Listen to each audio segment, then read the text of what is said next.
저의 첫 투자인 지역주택조합으로 4,600만원 손해본 가슴 아픈 내용 설명드리도록 하겠습니다. 구독자분들, 지역주택조합은 제발 하지 마세요.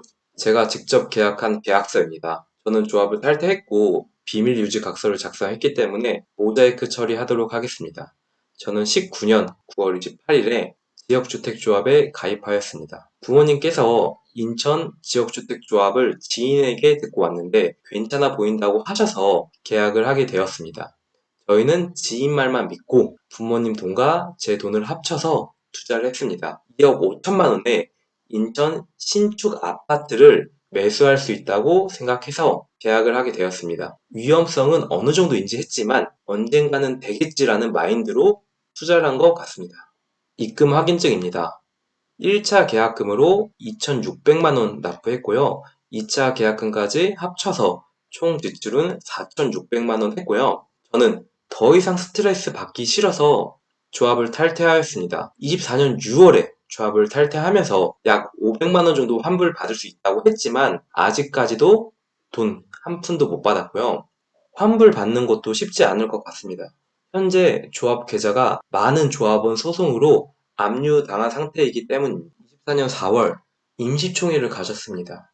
저희 조합비 200억을 다 써서 추가로 조합비를 걷자고 임시총회를 가졌는데 추가 조합비를 걷자는 투표는 부결되었지만 알고 보니 이런 식으로 조합비를 더 걷기 위해서 임시총회도 하는 경우도 있다고 합니다. 개인적으로 저희 조합은 사업을 진행하는 게 아닌 조합비를 빼먹을 생각만 한다고 느꼈거든요.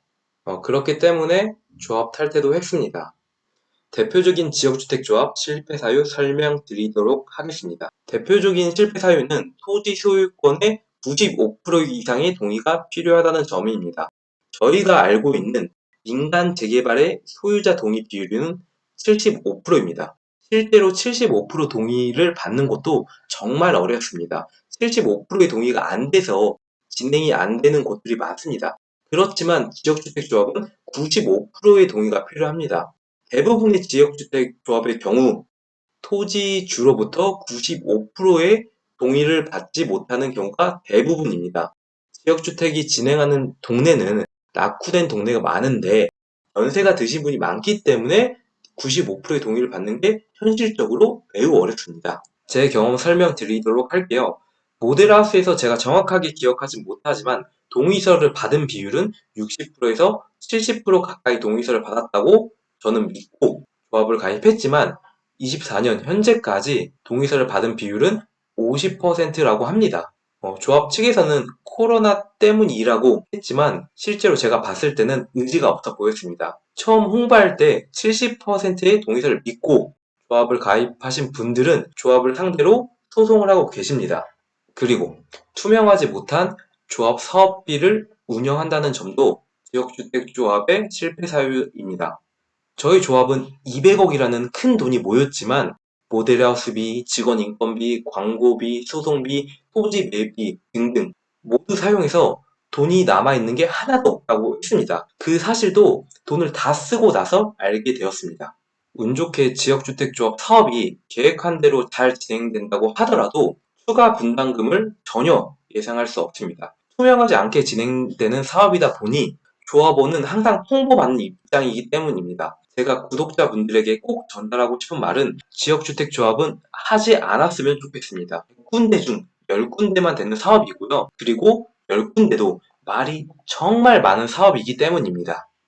저는 지역주택 가입으로 4,600만원 손해를 봤지만 부동산 경매로 훨씬 많은 수익을 얻었습니다. 개인적으로 안정성이 있는 투자인 경매 투자가 재테크로서 답이라고 생각합니다. 첫 번째 이유는 시세보다 저렴하게 매수하기 때문입니다. 시세보다 저렴하게 매수하기 때문에 손해보기가 어렵습니다. 부동산 경매를 통해서 상승장 때는 꽤 많은 수익을 얻었고요. 21년, 22년 하락장 때도 워낙 저렴하게 매수했기 때문에 수익을 얻었습니다. 두 번째 이유는 통제 가능성입니다. 부동산 경매는 생각지 못한 변수까지 생길 수 있다고 입찰가를 산정하기 때문에 통제가 가능합니다. 예를 들어서 명도가 오래 걸릴 수 있다고 생각하고 입찰가를 산정하고 내부 인테리어가 생각보다 노후될 수 있다고 가능하고 입찰가를 산정하기 때문에 대부분의 변수도 통제할 수 있습니다. 제 첫 낙찰 사례를 설명드리겠습니다. 서울시 중랑구 면목동 582-33 성일빌라 302호를 2020년 2월 1억 9,175만원에 낙찰을 받았고요. 2월에 낙찰을 받고 3월에 잔금 치고 4월에 명도를 진행했습니다. 임장 당시 이 빌라의 시세는 2억 3천만원 정도면 매도가 가능하다고 판단해서 1억 9,175만원에 낙찰을 받았습니다. 오래전부터 전세 사시는 노부부가 계셨는데 전세를 저렴하게 살고 있어서 수리를 한 번도 진행하지 않았다고 합니다. 돈을 들여서 인테리어를 진행했습니다. 최대한 깔끔하게 진행했습니다. 2억 5천만 원에 매도를 진행하였습니다. 4월에 명도 끝내고 한 달 정도 인테리어를 진행하고 7월 20일에 계약을 진행했습니다. 매도 가격은 2억 5천만 원, 낙찰 가격은 1억 9,175만 원, 취득세, 법무사비 포함 380만 원, 이사비 160만 원 들였고요. 인테리어비 지출은 1,200만 원 지출하였습니다. 차액은 4,465만 원, 양도세는 제가 2020년 때 44%를 냈는데 이 당시 때 당기 양도세는 40%였고요. 지방세 4% 포함해서 2,500만 원 가까이 양도세를 냈습니다. 복비, 이자비 제외하고 제가 총 번 돈은 1,800만 원을 벌었습니다. 복비, 이자비를 제외하고 6개월 만에 세후 수익 1,800만 원 수익을 얻었습니다. 제가 6개월 만에 1,800만 원 수익을 얻고 느낀 감정은 부동산 경매로 인생을 바꿀 수 있겠구나 라고 생각을 했습니다. 24년 현재도 제 직장 연봉은 약 3천만 원입니다. 20년 첫 낙찰 이후 매년 부동산 경매로 연봉 이상 수익을 얻었습니다. 실제로 제 인생은 부동산 경매로 바뀌었습니다. 저뿐만 아니라 저희 청년경매 수강생들도 꾸준한 수익을 내고 있습니다. 부동산 경매로 인생을 바꾸신 분들이 많습니다. 누구나 지속적으로 공부하고 노력한다면 연봉 이상 수익 가능하다고 생각합니다. 이상으로 영상 마치도록 하겠습니다. 경매로 건물주 되는 날까지 청년경매였습니다.